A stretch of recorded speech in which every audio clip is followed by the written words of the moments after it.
näitan siis veel kord meie kilpkonna kokopesa. Meil on see ise tehtud, see on veekindel vineer, mille ma siis värvisin ära veekindla värviga. Ja siin on meie kokukene, ega siin midagi väga keerulist ei olegi.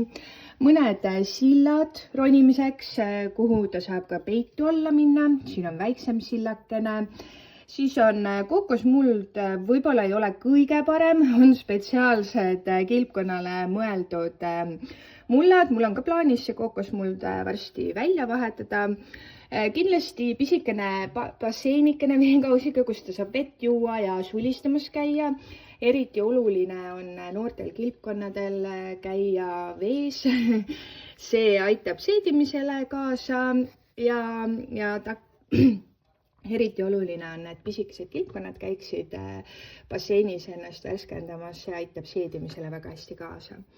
Ja söögi aluseks peaks olema kindlasti selline kivi, mingi looduslik või mingi kapsajunnikene siin. Et kui nad söövad, siis mina panen siia toidud alla, mingid kapsakesed või lillelehed, siis nad vastu seda kulutavad oma nokka, see on väga oluline. Ja kindlasti temperatuuri ja niiskuse näidik. Ja minul on siia kaunistuseks pandud lihtsalt kunsttaimi. Pessa pigem kunsttaimi ei ole soovitav panna, sest nad võivad need kunsttaimed ära näkitseda.